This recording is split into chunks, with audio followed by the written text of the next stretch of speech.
Dubious ones, welcome back. And today we have a huge piece of news in regards to AEW Fight Forever. We got information from community manager Zyddies. He gave us the reasons as to why Season 1 and Season 2 of the DLC for this game completely missed the mark. He is letting us know why they were not taking in community feedback in any way, shape, or form up to this point.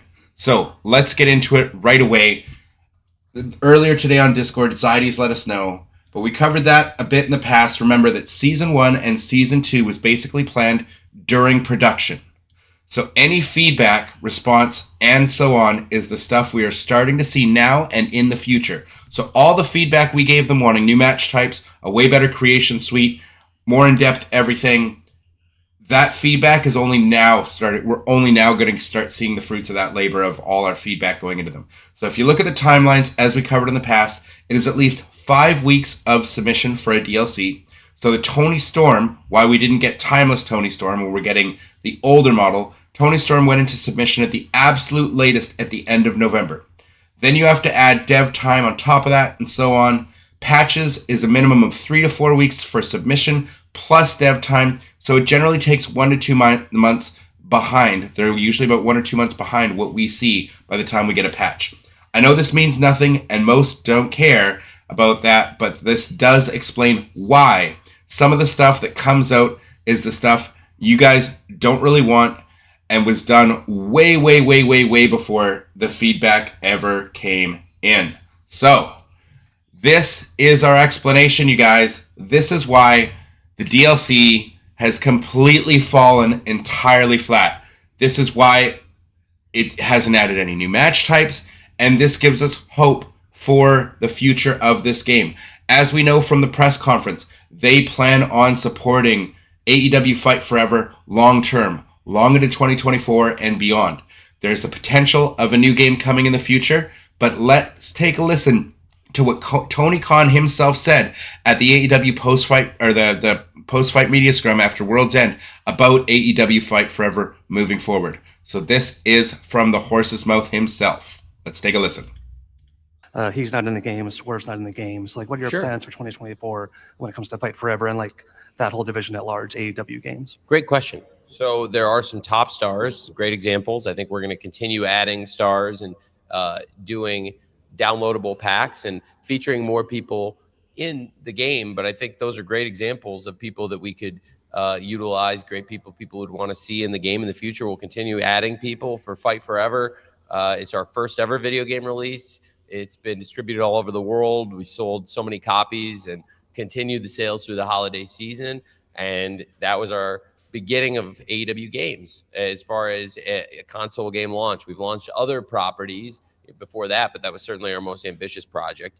And now I think it's the beginning. And certainly I think we will be supporting Fight Forever for a really, really long time.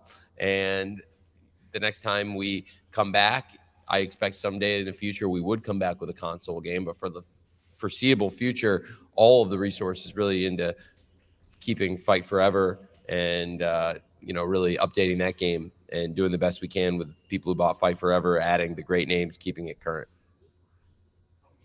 So there you go. They're looking to add more roster members. They're looking to really just keep supporting this game long term and give, the fans who've bought this game a proper game. So I'm very hopeful. That sounds great.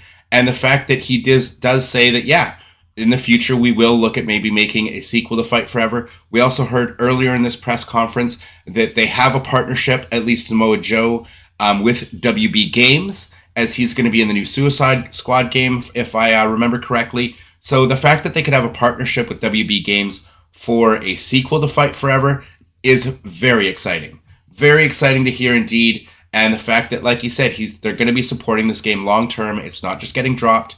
If all of our feedback is only going to start coming into play in the next patch, or in the next season, I should say, in Season 3 and beyond, then we'll look forward to that. So for now, I thought this recent patch was a complete joke, a slap in the face to the players of the game.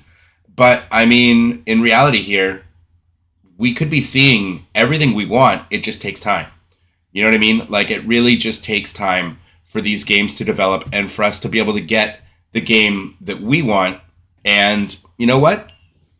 I don't mind if they improve the Create a Wrestler and they add to the single player story and they eventually put this game onto Game Pass or something like that. Once they've got all the new features, everything is now in the game and new roster members, everything else, and then they throw it on Game Pass, I think this game could get revitalized. I think there's hope for the future for this game. But let me know what you guys think in the comments down below. To me, this explanation is more than I expected from them. I really didn't expect much coming out of this. So hearing this morning from the community manager, Zyddies, super exciting news.